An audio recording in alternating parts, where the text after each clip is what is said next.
कृष्ण ने अपने गीता में कहा है कि योगक्षेम वहाम्यहम्।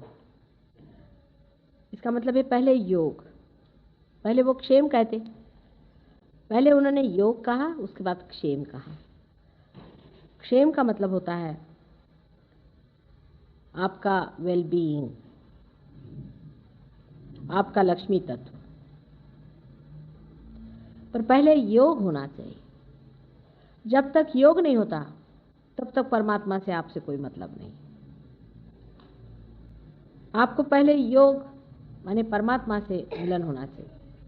आपके अंदर आत्मा जागृत होनी चाहिए। जब आपके अंदर आत्मा जागृत हो जाती है तब आप परमात्मा के दरबार में असल में जाते हैं। नहीं तो आप रट्टू तोते के जैसे कहा करते हैं, जो कुछ भी बात है बाहर ही रह जाती है। अंदर का आपा जब तक आप जानते नहीं, जब तक आप अपने को पहचानते नहीं, तब तक आप परमात्मा के राज्य में आते नहीं, और इसीलिए आप उसके अधिकारी नहीं हैं जो परमात्मा ने कहा हुआ है। बहुत से लोग परमात्मा को इसका दोष देते हैं कि हम तो इतनी परमात्मा की भक्ति कर रहे हैं, इतनी हम पूजा कर रहे हैं, इतने सर के बल खड़े होते हैं, ये करते हैं, वो करते हैं, भोग चढ़ाते हैं, सुबह से शाम तक रटते बैठते हैं, तो भी हमें परमात्मा क्यों नहीं मिलता। वास्तविकता परमात्मा से बात करने के लिए तक आपका उनसे संबंध होना चाहिए, कनेक्शन होना चाहिए। जब तक आपका योग घटित नहीं होता तब तक क्षेम नहीं हो सकता।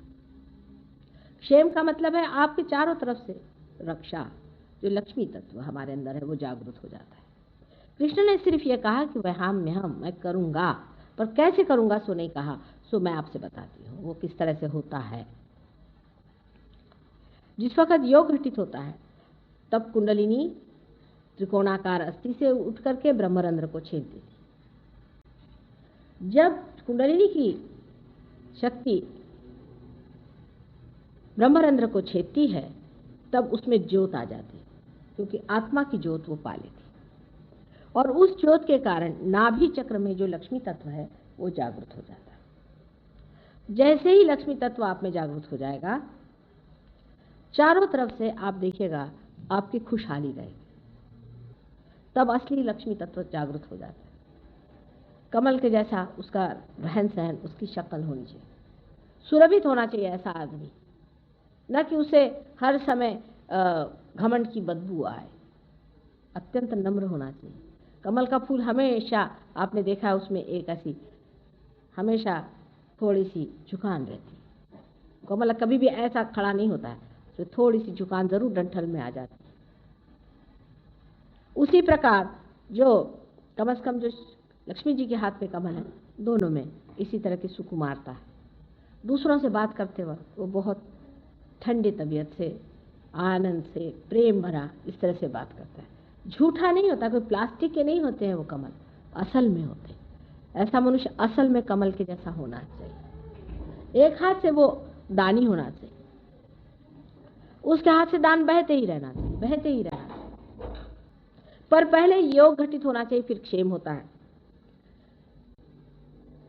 हमारे सहयोग में यहाँ पर भी अनेक से लोग आए हुए हैं जो कि हमारे साथ सहयोग में रहे और जिन्होंने पाया और इसमें प्रगति की है। उनकी सबकी फाइनेंशियल प्रगति होगी, सबकी A to Z।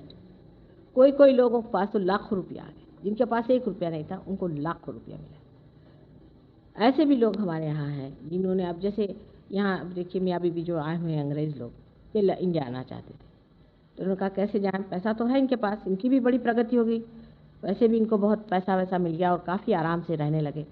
लेकिन जब आने लगे तो उनको एक फॉर्म ने कह दिया, अच्छा तुम मुफ्त में जाओ, हम तुम्हारा पैसा देंगे क्योंकि हम तुम्हारा ये काम कर देंगे। छोटी छोटी चीज़ में परमात्मा मदद करता है, और आपके इतना रुपया आपके पास बच जाता है कि आपको समझ नहीं आता कि क्या करें। इन लोग पहले ड्रग्स लेते थे, शराब लेते थे और दुनिया भर की चीज़ें करते थे, उसमें बहुत रुपया निकल जाता था। अब मैंने देखा कि इनके घर अच्छे हो गए, घरों में सब चीज़ें आ गई और अच्छे से म्यूज़िक सुनते हैं, सब अच्छे अच्छे शौक इनके अंदर आ गए, सब बढ़िया तरीके से रहने लग गए, इनके बाल बच्चे अच्छे हो गए। मैंने पूछा भाई ये कैसे होगा? कहले हम तो सारा पैसा ऐसे बर्बाद करते थे और होश ही नहीं था हमको, हम कहाँ रहते थे, हम तो बेहोश ही रहते थे, हमको पता ही नहीं था कि हम कैसे रहते थे, क्या करते। इसीलिए जो गुरुजन हो गए उन्होंने शराब और ऐसी चीज़ों को एकदम मना किया। अब शराब इतनी हानिकर चीज़ है कि इस तरफ से बोतल आई शराब की, उस तरफ से लक्ष्मी जी चली गई, सीधा ऐसा। उन्होंने देखा कि आपकी शराब की बोतल अंदर आ रही, उधर से वो चली गई। ऐसे आदमी को कभी भी लक्ष्मी का सुख नहीं मिल सकता।